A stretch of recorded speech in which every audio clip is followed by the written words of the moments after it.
Hindi naman natin pwedeng baguhin na dahil sa kagustuhan mo para certificates of domicile and place of residence. I What's so think, important? Your Honor, your lawyer should be the one informing you what is the difference of domicile and residence.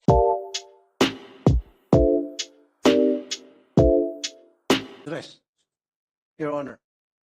Okay, Your Honor, what I am trying to explain is under Philippine law, there is a difference between domicile and if a seafarer will indicate a particular address and it says domicile. Home address, Your Honor.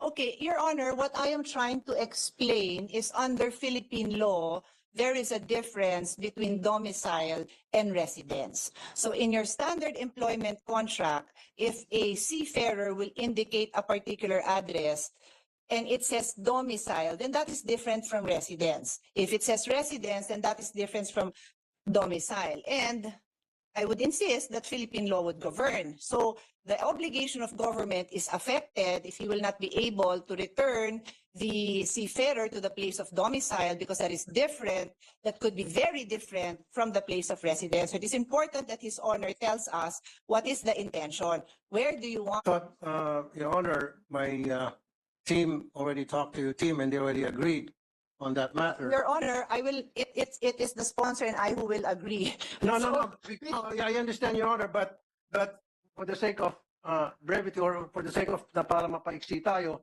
and Pero kailangan mo nagkakaintindihan tayo ng dalawa. magkakaintindihan tayo, Your Honor, na magkakaintindihan tayong dalawa, Your Honor. Your Honor, bakit natin pinag-aawaan yung domicile and Ito natin pinag-aawayan. Place of Iwanag ko lang po ang use of terms natin because they have significance, Your Honor. what's the significance? What is the significance, Your Honor?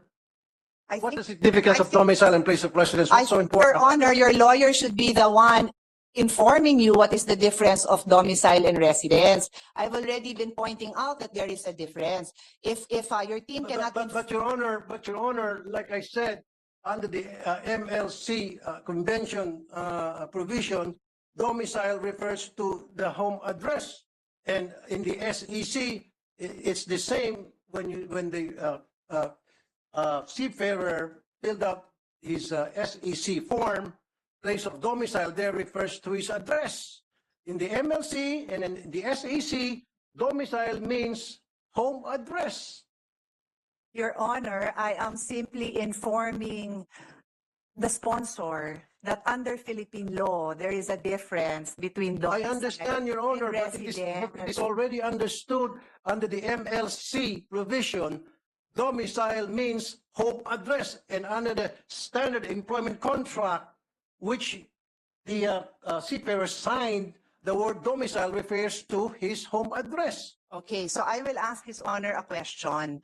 When the seafarer indicates a home address, yung po ba kaya ang kanyang temporary address sa Manila o yung po yung kino-consider niyang permanent home niya sa probinsya? Alin kaya ho yun doon?